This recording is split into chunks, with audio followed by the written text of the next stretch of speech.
visionaries, and friends.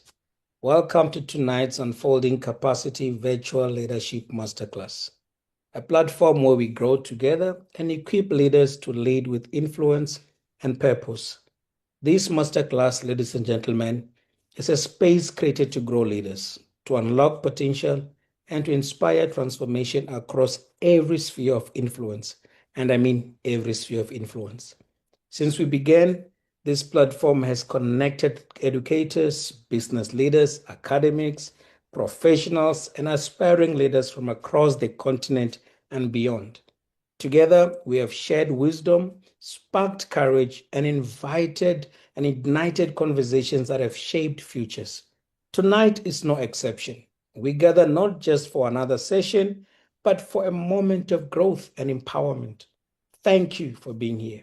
Whether this is your very first time or whether you've been walking this journey with us, you, my friends, are part of something greater than yourself. At Unfolding Capacity, our mission is to help leaders and organizations unfold what is within them so that they can impact the world around them. We provide leadership development and strategic support to businesses, to faith organizations, and schools through number one, executive coaching and mentorship to strengthen leaders at every level, organizational strategy and capacity building solutions to ensure sustainable growth, and three, training and facilitation workshops that empower teams, improve culture, and sharpen performance. And lastly, leadership programs for schools and educators, ensuring that institutions build strong, value-driven leadership pipelines. Through these services and through this masterclass platform, we have seen leaders sharpened, institutions strengthened, and lives transformed across Africa. Tonight, my fellow friends, we are honored to continue in that spirit with an exceptional guest leader in Humairaa Moola. She's an award-winning entrepreneur, an accountant, and business finance strategist, and the founder and CEO of HM Accounting.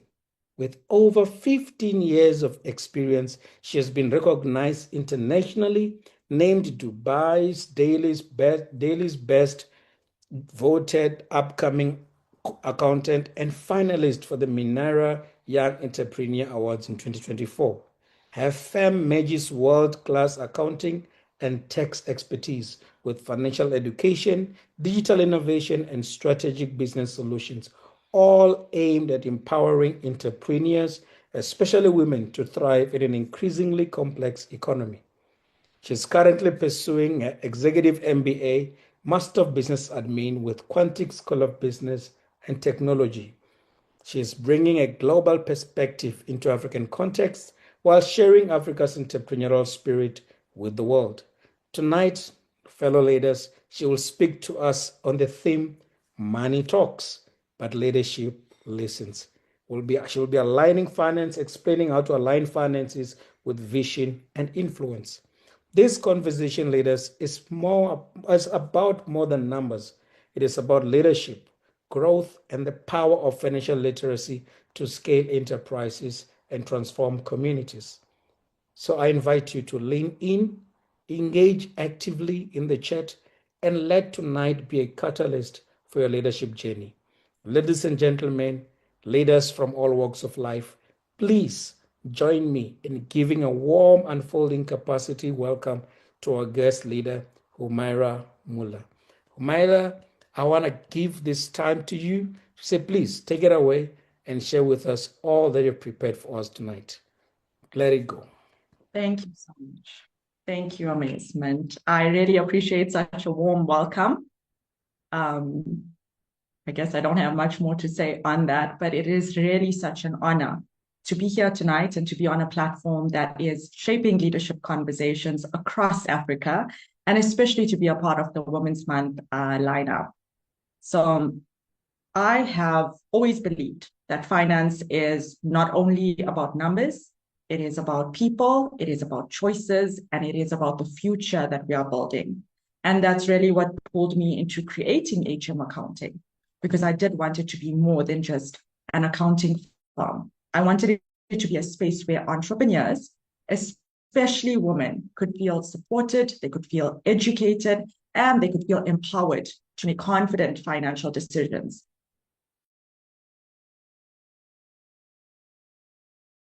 Because economies thrive. So amazement, am I able to go into the presentation now? Yes, you can.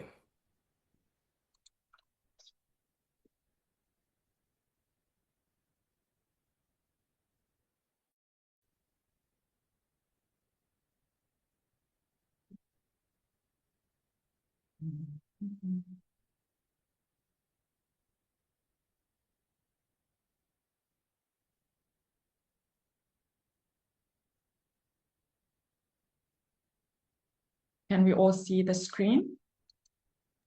Yes, ma'am. Okay. Yes. So again, good evening, everybody. Really excited to be here tonight and to be presenting on this specific topic, Money Talks Leadership Lessons.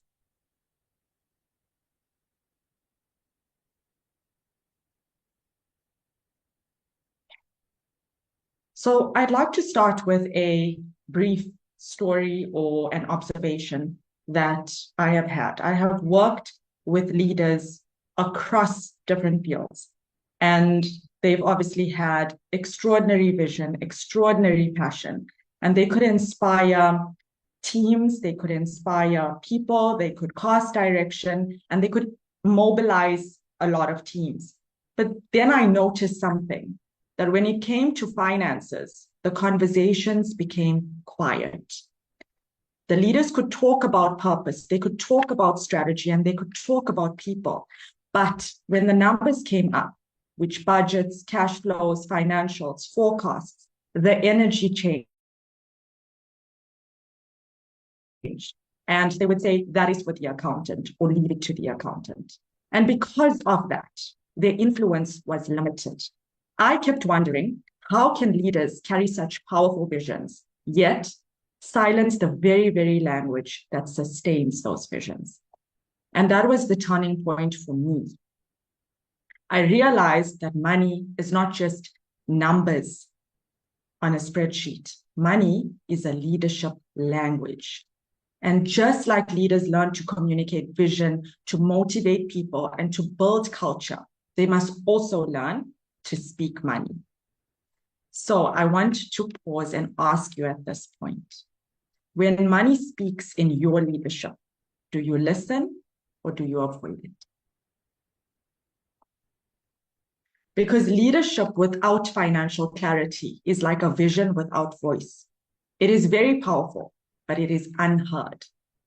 So my intention and my hopes for tonight is that we reframe money, not as just an administrative task, not as fear, not as confusion, but as influence, as clarity, and as the voice of leadership itself. Money is never just money. It carries with it fear, it carries with it power, it carries with it identity, and it even carries shame. When leaders make financial decisions, they are not only moving numbers, they are revealing what they truly believe about security, about risk, and about possibility. And I chose to open with this because for me, the psychology of money is a very fascinating topic. The behaviors and the thoughts around money. And even I myself am constantly working on my relationship with money, my actions, my behaviors. Too often we think of finance as something cold, as something technical, or something external to us. But the truth is that money is deeply emotional. It reflects who we are. It exposes our beliefs. And when you step into leadership, your private money mindset becomes a public reality for your team, for your organization, and even your community. So let's talk about the psychology of money and leadership. One is some common money beliefs in leadership. We have fear and scarcity. So some leaders are so anxious about what they're going to find in the books, that they simply avoid looking. They avoid looking at the financial reports. They delay the monthly reports, they ignore the red flags, and they hope that that problem is going to fix them itself. Now, that is scarcity thinking. It is a leader who says, if I don't see it, maybe it won't hurt. But what happens? Those small cracks become big holes. And by the time that these leaders pay attention, it is already a crisis. The second is money avoidance. So other leaders tell themselves that finance isn't my strength. I'm just going to delegate it. And of course, we should delegate. But avoidance is different. It is not empowering others. It is abdicating responsibility. When leaders hand over all of the financial decision-making without oversight, then they send the message that money is secondary, when in fact, money is the very fuel that fuels the mission. It's like saying, I want to drive a car, but I don't want to be at the steering wheel. And then we have overconfidence and denial. So this is on the other end of the spectrum. And we see leaders who overspend recklessly, and they assume that their optimism is going to cover that gap.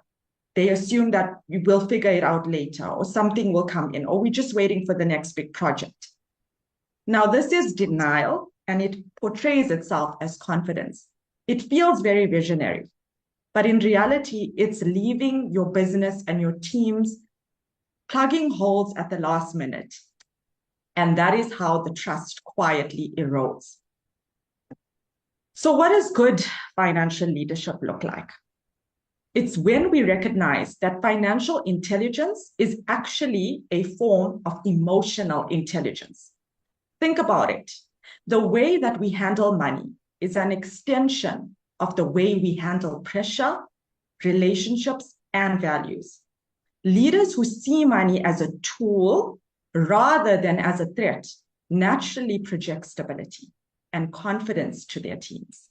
And when financial storms come around, because they do, it's not just the spreadsheets alone that are determining the outcome, but the leader's ability to manage their own emotional triggers. Because every financial decision comes down to a trigger. There's fear in a downturn, there's greed in a growth period, and there's shame after a mistake. And these emotional reactions can destabilize leaders. Or if managed wisely, they can actually guide them towards wiser, more grounded decisions. So I'm a big fan of Alex Humairaa, and he says something along the lines of money is like data. And if we treat it as feedback, we will win. And I really like the part of where he says it is feedback.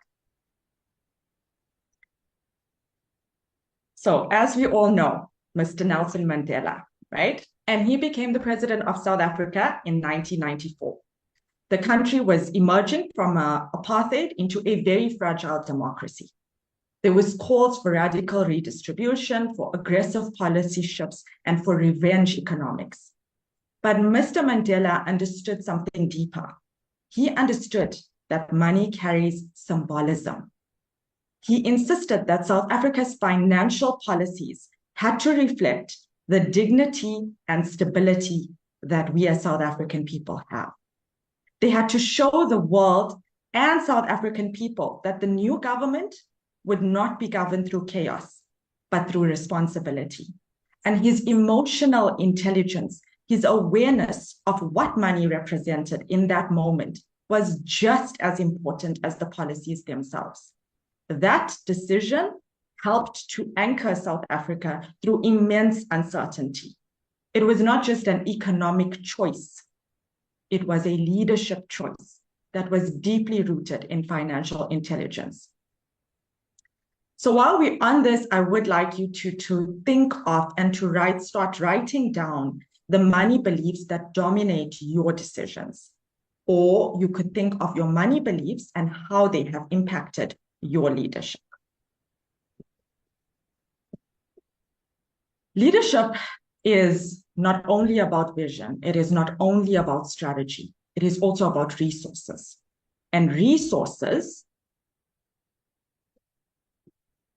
always come down to money. You can be the most inspiring leader in the room, but if you do not understand how the flow of your finances work, you are going to let someone else make the most important decisions for you. And that is not leadership. Financial intelligence is about having the fluency to connect your numbers to your bigger picture, which is your strategy, your people, your vision. In other words, money is a mirror of your leadership. Now, the three things that money always reveals is number one, your priorities. If you want to know what a leader values, or anybody for that matter, look at where they spend. Look at where their money goes, because that will tell you what truly matters. Is it in people? Is it in technology? Or is it on big bonuses for themselves? Budgets are moral documents. They show values in actions. And I always say that actions speak louder than words. So if you had to look at your budget right now, what story would it tell you? If you had to look at your financial documents, what would that be saying about you as a leader? Number two is trust. A leader who is financially transparent and responsible earns credibility. Teams, communities, investors, they all trust leaders who manage money wisely.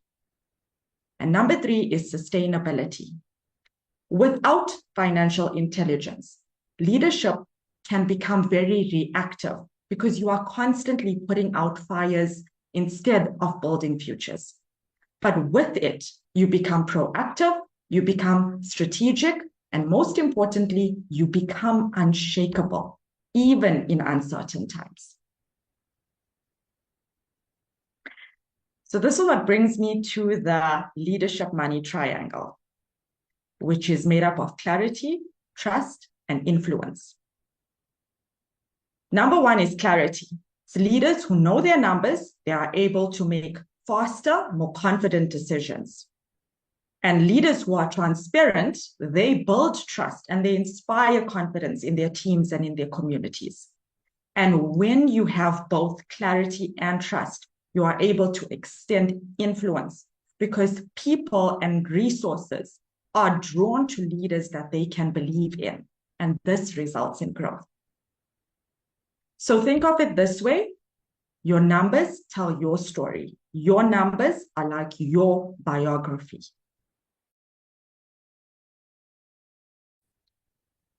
So I'd like to share a little case study on Apple versus Enron. Now, we all know about Steve Jobs as the visionary of Apple, but many forget that Apple only became sustainable when Tim Cook, his financial and his operational expertise stepped in. And Jobs gave the vision, but Cook gave the numbers discipline. So from near bankruptcy in the 90s, Apple became the world's first $3 trillion company to be successful. And this shows that when you have vision and you have financial discipline, then you are able to extend influence and longevity. And in contrast, we have Enron. Now, Enron's leadership lacked integrity in money. They hid debt, they manipulated books, and they misled the public. And for a while, they looked very powerful. They looked like they were doing very well. But once the truth came out, they had $74 billion in value that was wiped out. There was pensions lost. There was lives that were destroyed. So the lesson in this is hiding your spending and corruption and moral shortcuts. They can undo decades of work overnight. So Africa has its own wisdom about money. And I believe that it is a wisdom that the world desperately needs to hear. So let us talk about our roots. In traditional African societies, money was not individual. It wasn't about how much I can accumulate for myself. Instead, it circulated in ways that supported families, that supported villages, and that supported communities. So think of the concept Ubuntu. I am because we are. And I'm smiling a lot right now because this picture on the screen is actually of my son. And we had taken him out over the weekend. And he was struggling to get up this incline that you see on this jumping pillow. That's what it's called. And these kids that were around him took his hand, and the one started to like push him up a little bit, and the other one grabbed his hand in the front. And these are kids. These are kids who are not taught to do these things. But Ubuntu is in our DNA as South Africans. And it extends to everything, including money. And so I thought that was the perfect way to reflect what Ubuntu is. And it is also something that is extended to economics, because the concept of Ubuntu, it was where wealth wasn't just measured in the size of your personal bank account, but it was measured in the relationships, in your cattle, in your land, in your ability to uplift others. A wealthy person was not one with the most, but the one who could feed the village, who could host a feast, or who could pay for a young person's education. In other words, money has a soul, and it was a tool to bind people together and not to separate them.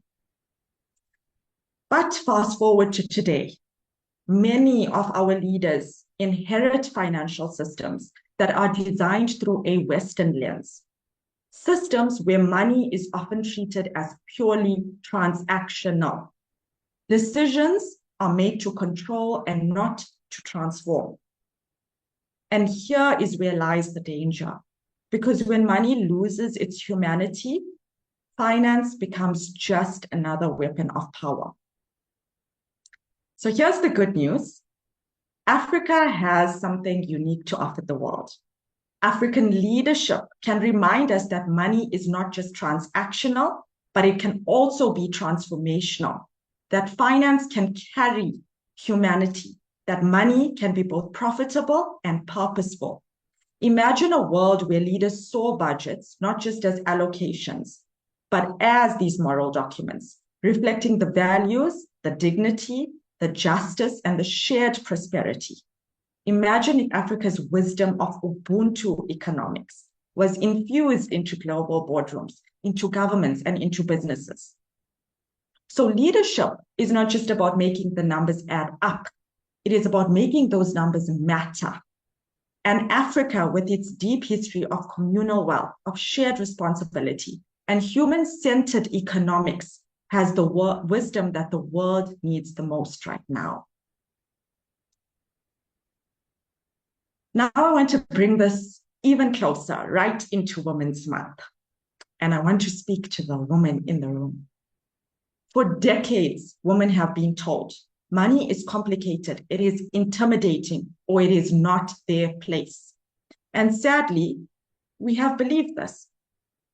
But research tells a very different story. And I have very intentionally chosen to speak on this with research to back it up, because I really want the woman in this room and the woman who will hear this to understand that this is not just something that I'm giving my opinion on. It is really backed by data.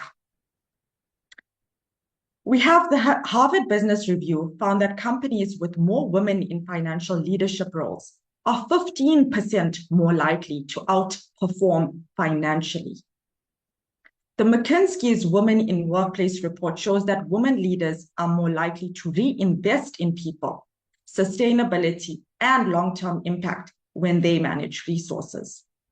And here in Africa, the African Development Bank reported that women entrepreneurs reinvest up to 90% of their income into their families and their communities. And wait for it. This is compared to roughly 30 to 40% of men. So this is not just business, it is nation building. A global example of this is the Grameen Bank in Bangladesh. And they pioneered microloans. 97% of those loans went to women. What happened? Those women repaid those loans at a higher rate. And more importantly, they reinvested that money into children's education, into health, and into homes. Entire villages were lifted out of poverty. The lesson in this is that when women control money, entire communities rise. Closer to home, ShopRite made a deliberate choice to reinvest in female-owned suppliers. The result was not only a stronger vendor base for the company, but it also caused greater sustainability for the communities that those women supported. Empowering women financially doesn't just build businesses, it builds ecosystems. And yet, despite the data, women continue to face barriers. One is limited access to capital. Women-owned businesses receive less than 3% of global venture funding. Then there's lack of mentorship in finance. There are fewer female role models in CFO and in senior finance roles. And then probably one of the strongest ones is the internalized belief that money is not our strength, or to leave it to the men. But I want to challenge and I want to change that narrative. And I want you to join me. How, you may ask? First, we have to stop saying that women are bad with money and start saying women are nation builders with money, because the data already proves that. Second, by equipping women with tools and with language. When we teach financial literacy as a leadership skill, women leaders stop apologizing for asking financial questions and they start driving financial conversations. And third, by creating accountability within ourselves. As leaders, when we model that transparency and that clarity with our own numbers, we give other women the permission to step into that space too.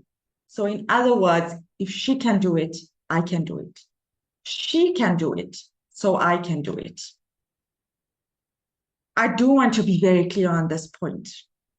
You do not need permission to lead financially. You just need the courage to step into it. Because your clarity with money will only amplify your vision and it will multiply your impact. And now I want to give you 3 pillars that any leader, regardless of the field that you are in, can apply to align your finances with your company's vision, with your business's vision, and more importantly, things that you can start doing from this week. The first pillar is called simplify. So high-level leaders are often handed 30-page documents, 50-page documents, and they are full of numbers, right? But my advice is not to drown in these spreadsheets. Focus on 3 number buckets first. The first one would be your cash flow. So this is what is coming in, what is going out of your business. The second one is your reserves or your future proofing of your business. So what is going to make the business sustainable? So here you need to look at what safety net do you have for crises, for opportunities that may come your way. And the third bucket is your growth drivers. So this is your investment in expansion. So which areas of spending actually drive impact and results in your business? If you only know these 3 numbers, you can already start to make better leadership decisions. Pillar number 2 is align. Now, every budget line is telling a story, right? Every financial line in your business is going to tell you a story about your spending. So before you approve any spending, You need to ask yourself if this expense is fueling your vision or if it is distracting from it. When money aligns with vision, people see integrity. Your staff are going to trust you, your board is going to trust you, and communities are going to trust you because they see that you can walk the talk. Budgets are not only financial documents, they are leadership documents. So post-genocide, Rwanda created an education reform. And they tied every budget line items to literacy and to ICT outcomes. And today, Kigali is one of Africa's leading technology hubs. That is what happens when you give money an intention, a purpose. In contrast, we had Kenya's free primary education rollout. It was a very beautiful vision, but it did not have strong financial management. And what happened was it started to get overcrowded, and then we had corruption. And that weakened the impact of such a beautiful initiative. And then we have pillar 3, which is to sustain. Too many leaders treat financial planning as an annual event or something to just get done so that they can move on with the other goal setting. But it's not something that you do just once a year. You need to start having monthly financial reviews. And the financial reviews need to be strategic driven, not just getting the administration done. The second thing to invite is accountability partners or finance committees, because leadership can be very lonely. And when you start inviting wise counsel into that money conversation, you start to get different perspectives and you get a better understanding. And the third thing is digital tools. So today we have technology that can pull real-time dashboards at your fingertips. So do use them. These 3 pillars, simplify, align, sustain, they are not just accounting exercises. And I know it may sound very simple to you, but when I give you these tips, it is because I want you to be able to actually apply it, to start applying it, and to become comfortable with money and how to read finances. This will help you to steward influence and to start building legacies. Now let us look at the future of leadership and technology. I felt that this presentation would be amiss if I did not include technology into the picture, because that is where we are right now. We are in the age of AI.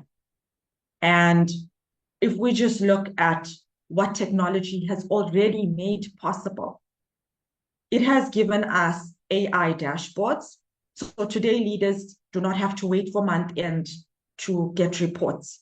AI can give you real-time insights on your forecasting, on cash flow, on flagging risks, and on predicting trends. Imagine knowing today and not 3 months from now whether you are going to face a shortfall or a surplus. That will change everything about how you make decisions. The second thing is blockchain. For decades, financial records have been vulnerable to manipulation, but blockchain creates tamper-proof ledgers. So there's no hidden contracts, there's no secret procurement deals, there's just transparency from the supplier to the delivery. So for leaders, this means less corruption and it means more trust. And then we have fintech. Fintech means faster payments, mobile money, peer-to-peer solutions. It is revolutionizing access to finance. The small entrepreneur in a rural village or town can now trade globally simply because technology has put a bank in her pocket.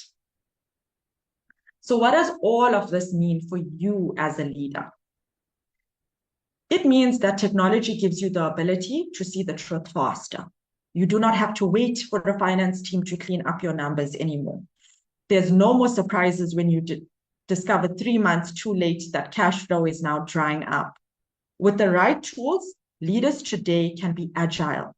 You can make decisions in real time. You can respond to risks promptly, and you can seize opportunities that the moment that they appear. Take a look at the financial dashboard on the screen. This one image is already telling you more about your financial health in 5 seconds than a 50-page report is going to tell you. And that is the power of technology now. It is creating clarity and it is creating speed in a world that's not waiting. Technology is not here to replace leadership or financial leadership, but it is going to amplify it, but only for the leaders who choose to use their tools. So my challenge to you is this. Tomorrow, you can start reviewing one financial decision and asking, how is this aligning to my vision? You can also review your budget or review your financials again with fresh eyes, with fresh perspective. This month, you can create a 3-number dashboard. So one way you look at your cash flow, the money coming in and out of your business, your reserves. So how much of money do you have for emergencies and for growth opportunities? And then we have our growth drivers. Where in your business or in your field is the money that you are spending generating returns that will be beneficial to the growth of your business? You can also start researching AI tools that are going to give you these insights at your fingertips. And then for long-term legacy, start to build your financial legacy.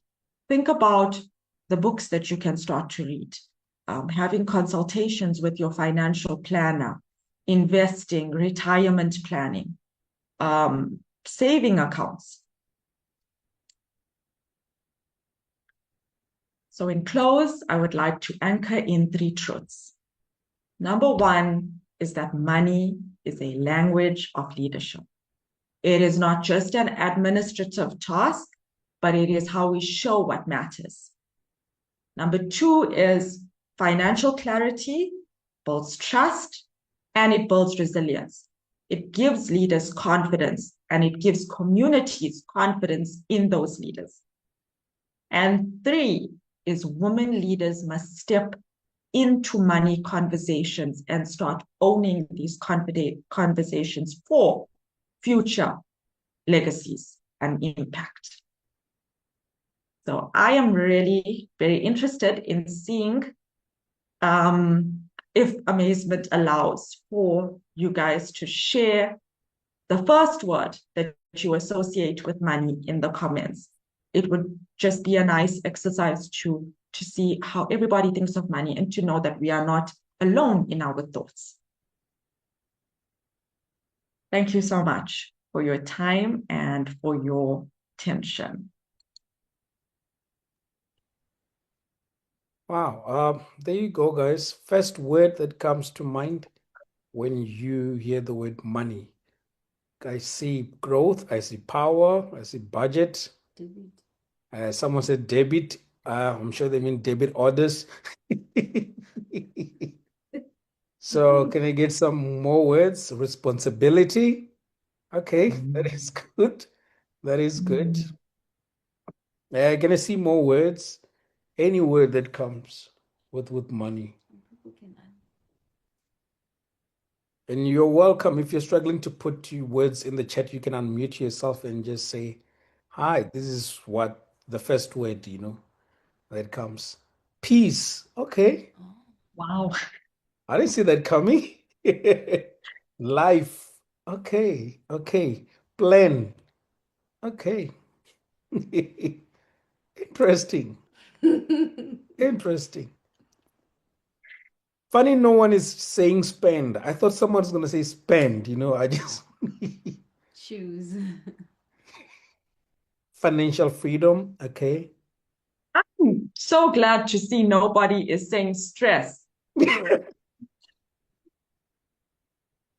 Wow, discipline. Oh, wow. Okay. I think people here are being very smart, Humairaa. I think they are really being very smart. You should have done it before and after. Being broke, yeah. Hmm. Oh, wow. Wow, while we are busy with it, what do you want to say about this, Humairaa? As people are putting in their words. I'm actually very impressed with the words, Mm, but what I'd like to say is that you will notice that money has a different meaning for everybody. mm. All have different motivators. We all have different thoughts and feelings associated with money.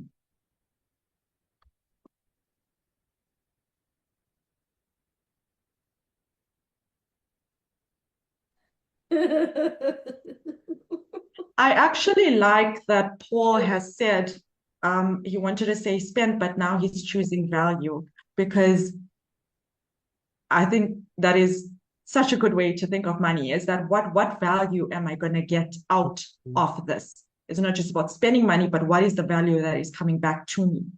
Mm.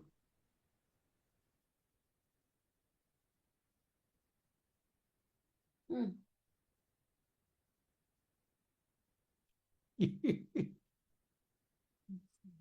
Wow, it's amazing. I think while we are at it, if anyone has a question or a comment to place to Humairaa, I suggest close this powerful session and presentation. By the way, as everyone is preparing to ask a question, I just want to say to Humairaa, you're definitely not gonna, this is definitely not the last time you speak because there's just so much more that we still need to tap in. This is definitely not the last time you speak because my goodness, I think there's just so much that we need to take from you. For leaders, I think we'll have to have a separate session just for leaders who are in charge of institutions and are struggling or have struggled or have some limits in talking money. Because that's a key thing. That's a key thing because we've got managers here, we've got campus managers, we've got school leaders, we've got guys who are working in the premier's office. We have entrepreneurs. We've got these different people who are running their own institutions, doctors running their own practices, and I think the issue of just managing money at a business level and the tools that are available for them. I'm looking forward to that session. So I think we will make time. We will make time. But if anyone has a question or a comment before I come with my many questions, please feel free to just unmute yourself or just put a text in the chat room, and then will really let Humairaa give us some enlightenment on that. So please, if you have a question or a comment, go ahead.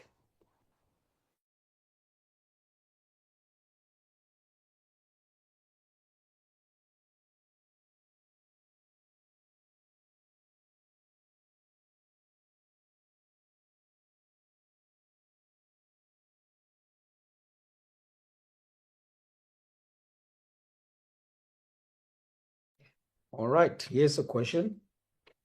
Okay, hi, Humairaa. Thank you so much for the presentation. It was lovely.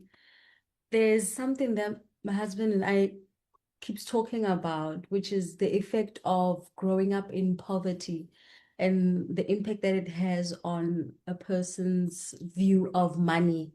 I don't know if I'm audible enough.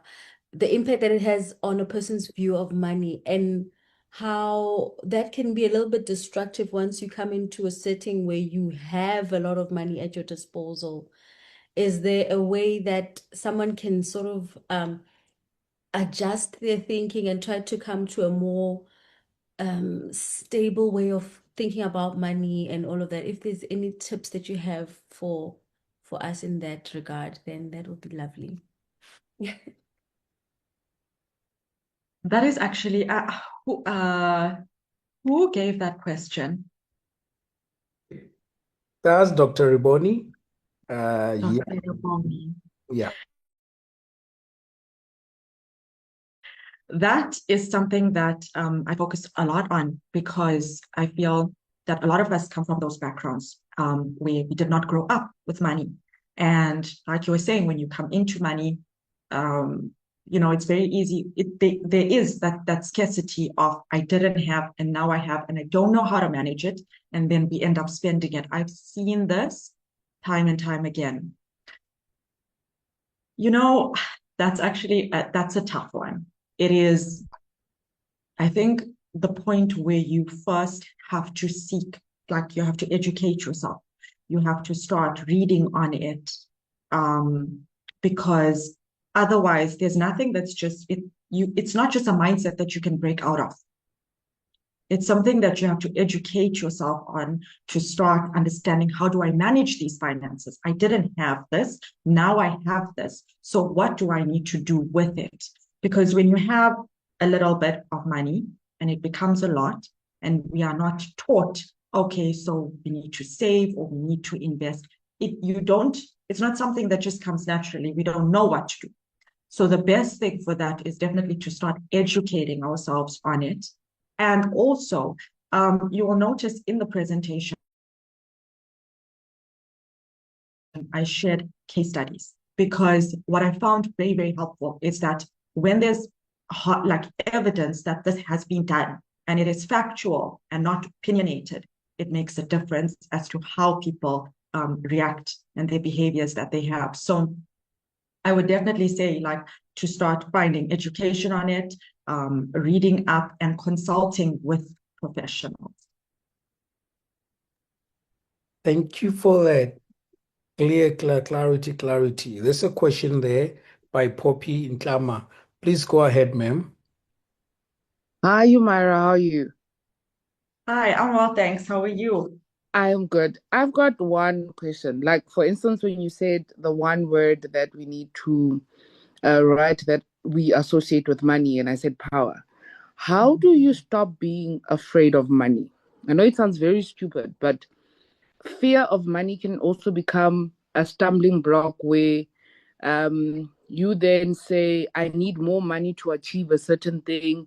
And then you're afraid to go get it. And then when you get it, you're afraid to spend it to succeed on that one thing. So I chose power because I feel when you do have the money, it gives you the power to sort of make decisions on what you want to do with your business.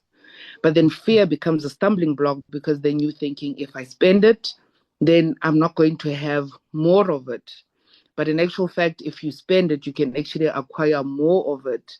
And it shouldn't be just money, but money can actually be equated into assets as well.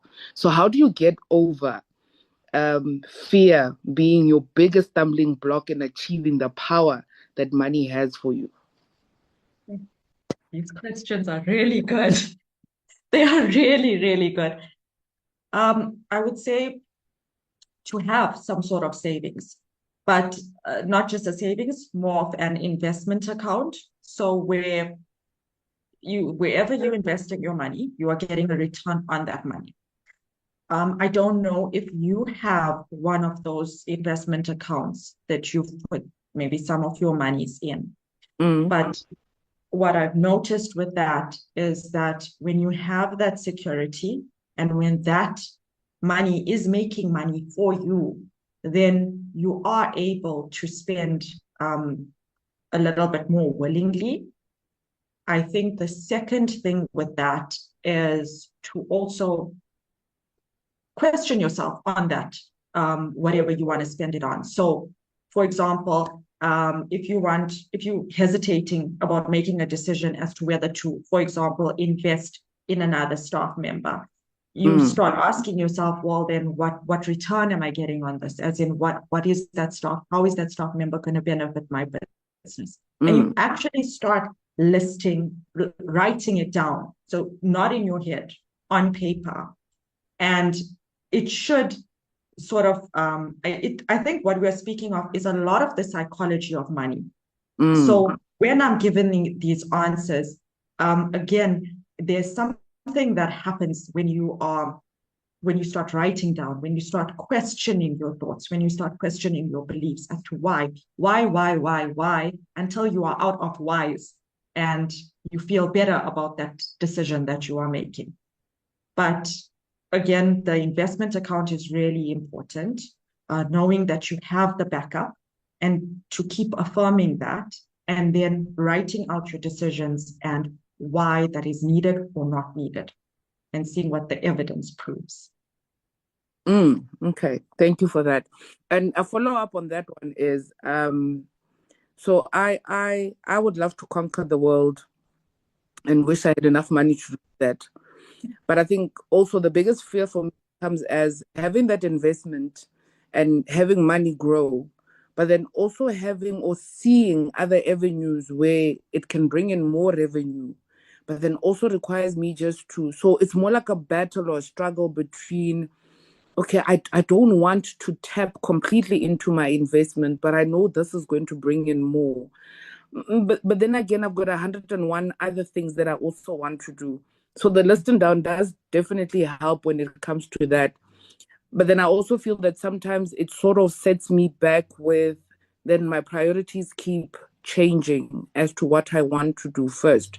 So it's either then I'm focused on the growth or I'm focused on the expansion of the business. So I guess it's just going back to the drawing board and learn how to write it based on where I see or what the vision of the business would be in the future. That is what you answered your own question with that one, because the problem is not a money problem in that situation. It is actually, I want to say yes to everything. So that problem becomes what is the vision, the mission of my business? What are my values and what aligns to it? Money is just the resource that is going to be invested into one of those things that you are actually aligned with. Thank you so much for that, Humairaa. Thank you. Yeah, that word alignment, that's the thing. But quickly here, 3 comments or questions. One, it's from Dr. Rabapani. He says that I've not been exposed to how money can be created, and I'm only trying to chase it. And I think that's where how a lot of people feel, right? So then it's like, how do you attract wealth? And I get where that is coming from, because there's a lot of people who speak about attracting wealth, but it's not very practical words. So, what do you say on that?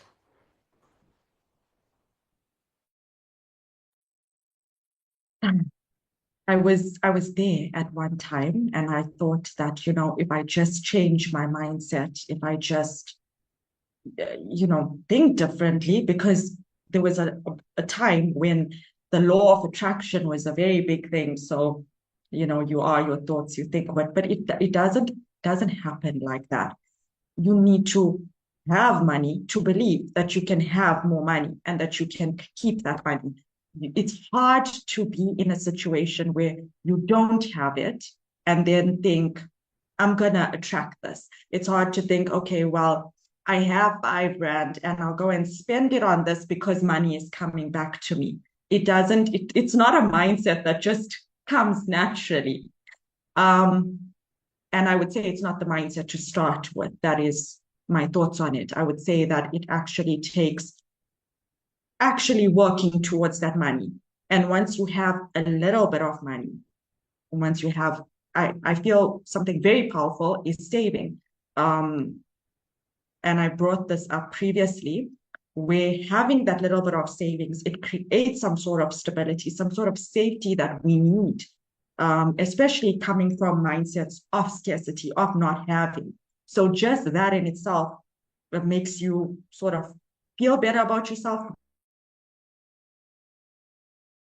confident in your decisions, and more likely to think that you're going to attract more money. But first would be working towards the money, getting some money, and starting to save from when you have a little bit of money. There's something my father taught me, actually. And so my dad, he's got a business, and he started by selling earrings for 3 Rand and 5 Rand. Now, when you think of 3 Rand and 5 Rand, you don't think of how am I going to make money with 3 Rand and 5 Rand, right? But he saved a lot of that money, and he was careful with the decisions that he made. And if you only have so much, how can you spend it better? So that taught me that you can make money from a little bit of money, but you have to be it's in your decisions. It's not just, I'm going to give this money away and I'm going to get it back. It doesn't work like that. The second thing that is also from my dad that he taught me is to reinvest. So when you are saving, not just save, to save in something that is going to double your money. So for example, if you put in 5 Rand today, that 5 Rand has increased in a year from now. It's not the same amount. That is interest earning accounts. Because if you don't do it that way, your money is worth less the next year. So those are 2 things that I found help me: tracking your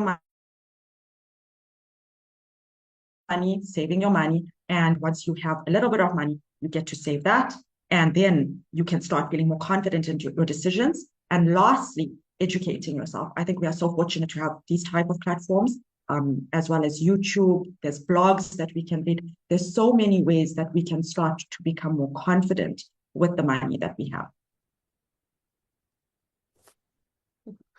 Clear. I like that. Anyway, I'm holding myself here.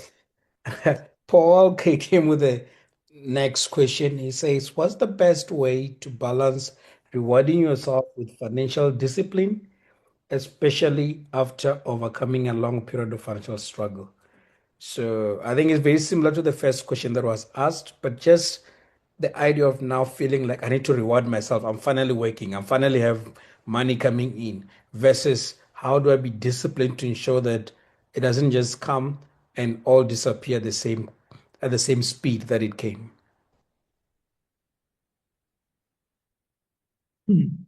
So for this one, I would say I like the simple things and the small things. And they may seem simple, but again, it really works on the mindset. Think of all the things that you want to do and all the ways that you want to reward yourself, right? And start with the simplest thing. So just take yourself out for a cup of coffee. It is a cheaper alternative. And you're still getting a reward from your money in a sense where you don't feel like I'm working and I'm not doing anything for myself, or I'm not seeing the reward in this. You get to treat yourself to something small, and from there you learn how to treat yourself to bigger things when you can. So for example, if you're starting with a cup of coffee, maybe you buy yourself the chocolate that you thought, I have to, like, I can't just go and get this chocolate for me, I'm saving. You go and treat yourself to that chocolate because it is the ability to now be able to buy things that you were unable to buy before. But we're not starting with the big things, we start with the smaller things.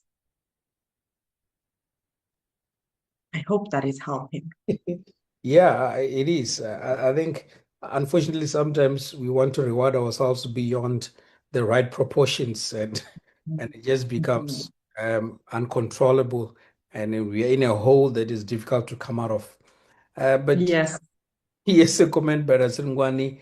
He or she says, thanks for the presentation, and my comment is on business growth, where one must identify the best performing income drivers, strength, and reinforce them, and therefore plan on new drivers or product that can supplement the income for future growth.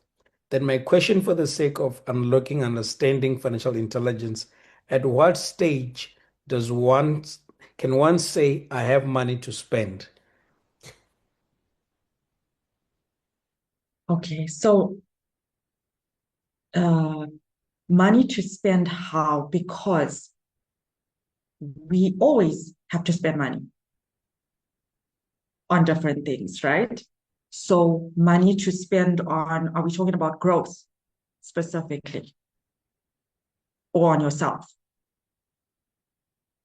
Yeah, I think that's the one is going to make sure that they clarify that, because either or, it's a question, because on their needs that, as you said, that you have to spend on.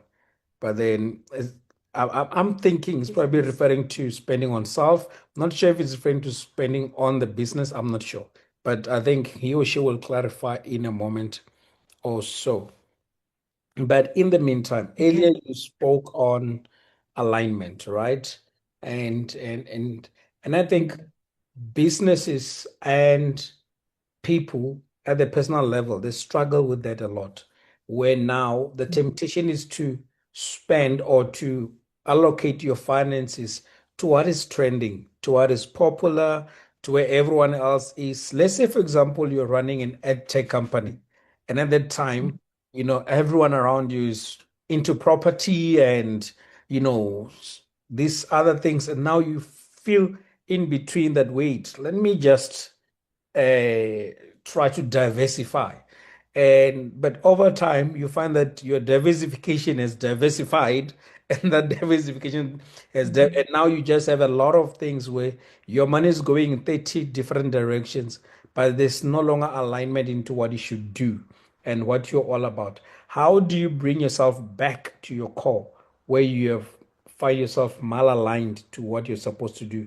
And if not, how do we encourage leaders? How do we communicate to leaders of finances to say, look, be able to bring your team into alignment such that as much as there are all these requests to do different things with the business money, to ensure that we are still maintaining our core and not losing our identity? How do we do that? And I think Rasingwani has just clarified. I think he said spending on self from business income or profit. Okay, so let me answer that question first. Spending on self from your business income or your profit.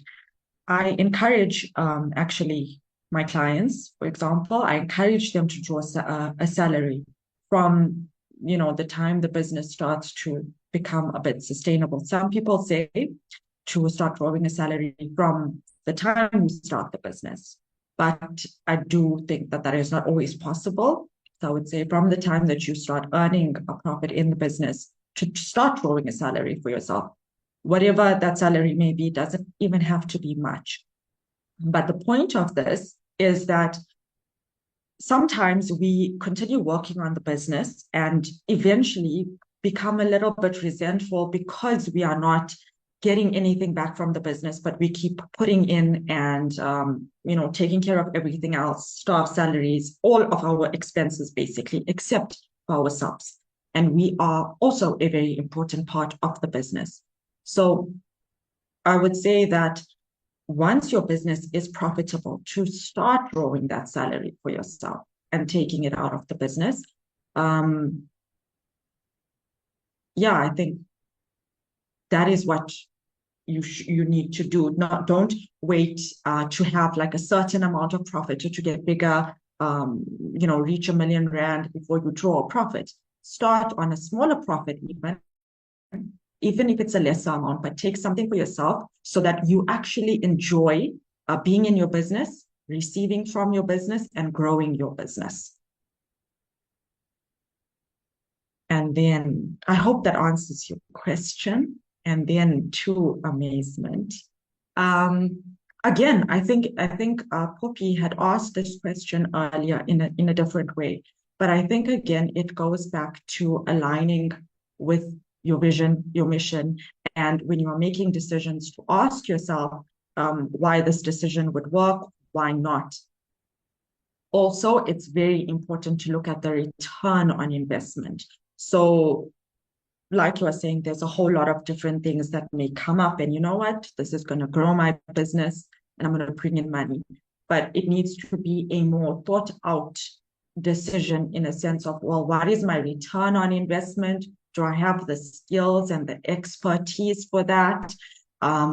So if I invest in this, I'm also going to need to maybe put in a staff member. I'm going to need this type of technology. I'm going to need to extend. And writing all of those figures down on paper and seeing what you actually come out with. I think those are all important factors when you are trying to align with what is the next big thing.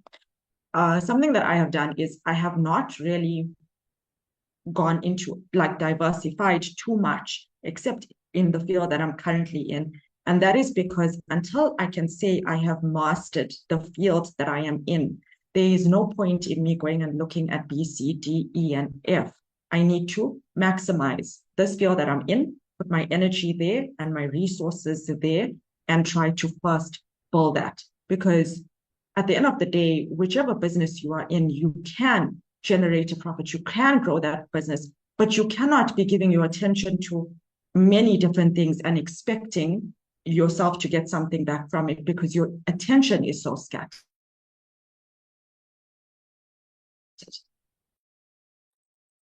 Hope that helps you, Amazement. Very well, very well. Again, last round of questions. If you have a question or a comment, please feel free to lift your hand. Now I'm gonna just ask personal question, Humairaa.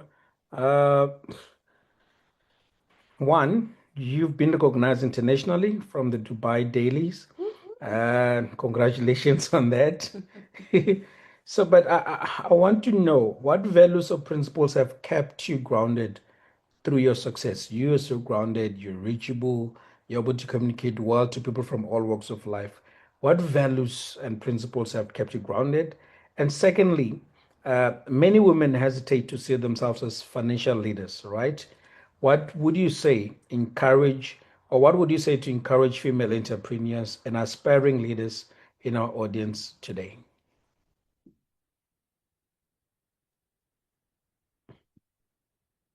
Okay. I think what keeps me grounded and what keeps me true to my values is my family. I think my son. I definitely want to be the best mother for him, and I want to be able to be myself for him. Also, I would say, I don't know, I want to be appreciated for me. I think that we have struggles, challenges every day. I mean, you are saying that I've been, to buy daily and this and that, but to me, I'm me. And every single day I'm either negotiating with my almost 3-year-old. I mean, just before coming in for this webinar, he was, so he really wanted my attention and he's trying to open the door and he's trying to get in. And, there's a certain level of, it's pulling at your heart because you're going to do this other big thing. But at the same time, I need to get myself together and I need to focus on what I am doing. So I think it's all of these little things that keep you grounded. Earlier this year, I lost my grandmother. And like I'm saying, there's a lot of challenges that come up. And I guess those challenges also help me to remember that I am human, that I have problems, I'm not perfect, and it helps me to relate to others more. If I can say, you know what, this is who I am and this is what I'm going through, I'm more likely to attract the right type of people to me that are sharing those challenges or that can teach me something, as opposed to trying to be somebody I'm not, And I come from very humble beginnings, and I don't want to ever lose that. I don't want to lose the essence of who I am. And then the second question was, I talk a lot, so I forgot. What was the second part? Oh, yes, woman. I can't forget that. I was lucky. I was fortunate in this way that my dad taught me about finances from a young age. And so I didn't realize that, it's different for a woman who cares about finances as opposed to a man. And that was until even I, as a woman in my profession, I am treated by males many a times as an admin lady. And it's not so much as what can I do to get better at this? Because I'm now, like you've said when you introduced me, I'm now doing an MBA for education. So it's not only about, well, if I get this certification or if I get this education that, I may know what I'm talking about. But it's actually believing that I can do it and knowing why I want to do it.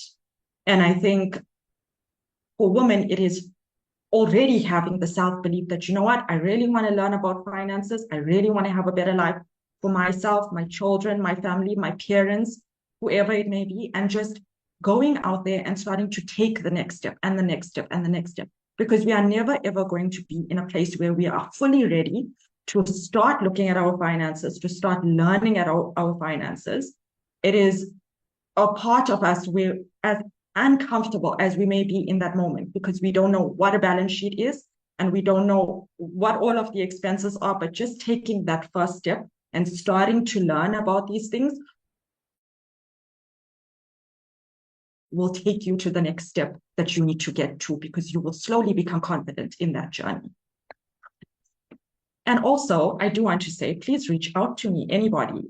If you have questions at any time, you are welcome to reach out to me on LinkedIn, and I will gladly help, especially if you are a woman. Wow, awesome to be a woman at this month. Wow, and here's a question. By the way, I'm very sorry about your grandma.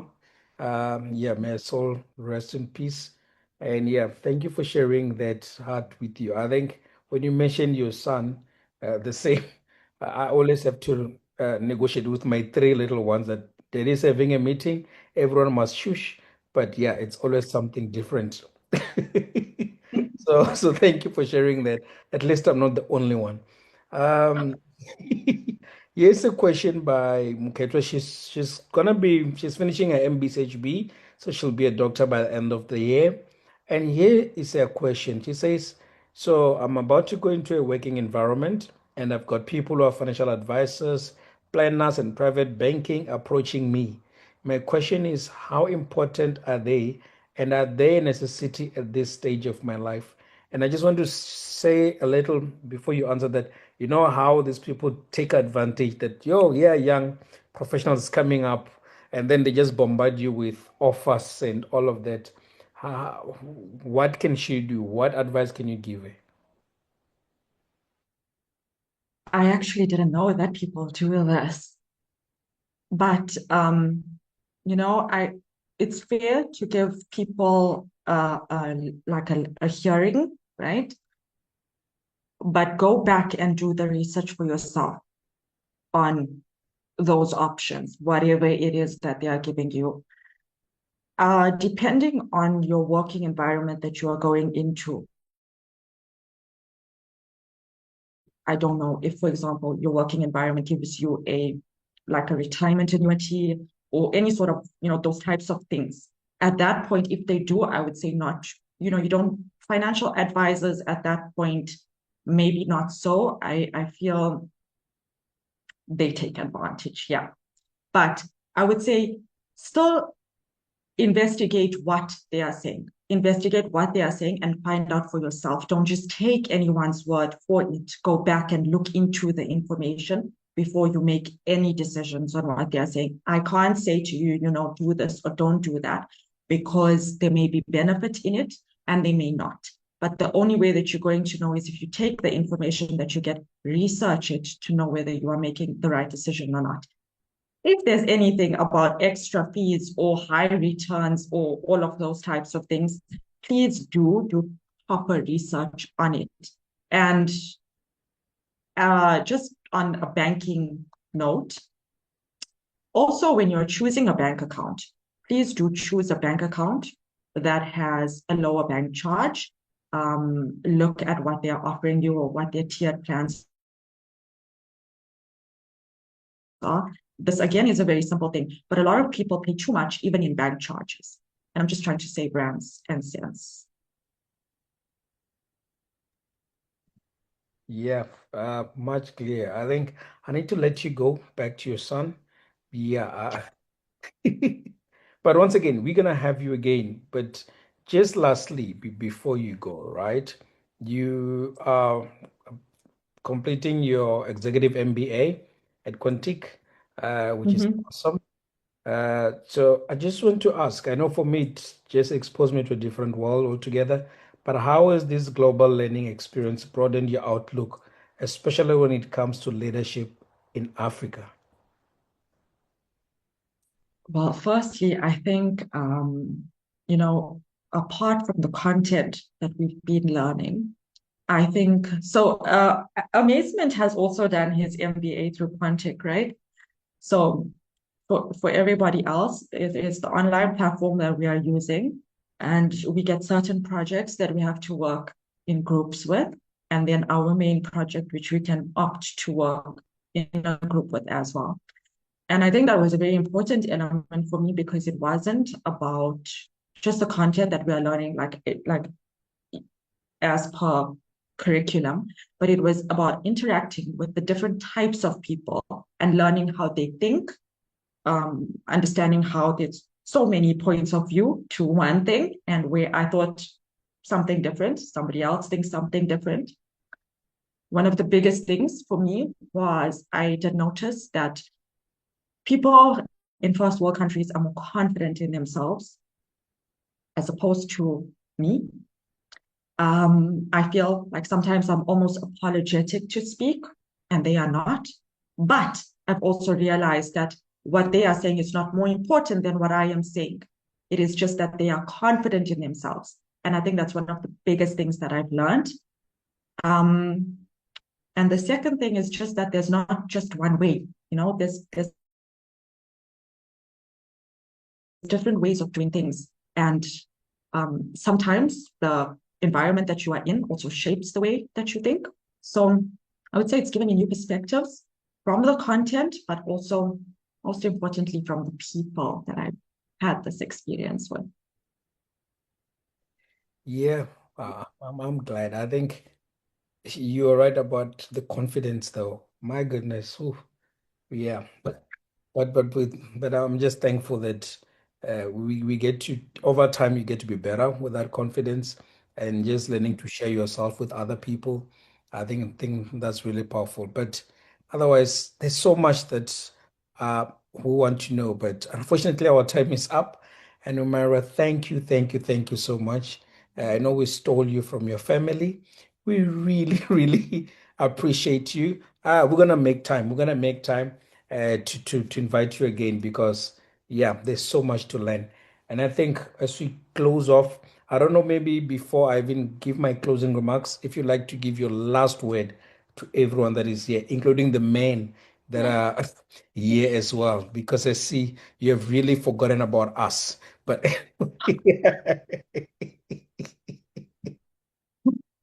I would just like to thank everybody, man, woman, everyone. I'd like to thank you all for being here, for your questions. I really appreciate that. It's shown your interest and for your attention, because that is such a valuable commodity. So thank you very, very much for showing. awesome. Anyway, family of leaders, what a truly extraordinary evening this has been. As we bring tonight's masterclass to a close, my heart is filled with deep gratitude. Each gathering reminds us that leadership is not about titles, but about influence, about courage, and about service, especially service to one another. And tonight, once again, we have witnessed the strength of leaders who rise and pour into others. This month has been especially blessed as we're guided by incredible women leaders. Start off with Zama Mupai, who showed us the dignity of leadership grounded in wisdom and law. Then Jennifer Leto, who stirred up our thinking with fresh perspective and passion. And tonight we had wonderful Humairaa Moola, who inspired us with her authenticity and the quiet strength that shapes influence. To each of you and to all the women leaders who have graced our sessions this month, we say thank you. Your voices not only strengthened us, they have expanded the horizons of what leadership looks like in Africa and beyond. To every leader who has joined faithfully, engaged, and even invited others, you are the lifeblood of this movement. Together, we are proving that Africa is rich with leaders who are ready to shape our future. As we step into the new month, I encourage you to remain connected. We are going higher, deeper, and stronger in our training and development. Invite another leader to come along because transformation multiplies when leaders journey together. And please, let's stay connected, even beyond tonight, even beyond nights like this. Visit our Unfolding Capacity YouTube channel subscribe, and take time to watch the powerful sessions we have had this month and beyond. For me personally, I keep watching over and over and just taking the lessons that come with it. They are treasures worth revisiting, and they will keep sharpening you as you lead. I'm already looking forward to watching and following through all the lessons that Humairaa shared with us tonight. So, as I close, I leave you with deep appreciation, renewed hope, and the conviction that what we are building here is bigger than all of us. It is a movement of leaders shaping the future of nations. Thank you very much, fellow leaders, for being part of this journey.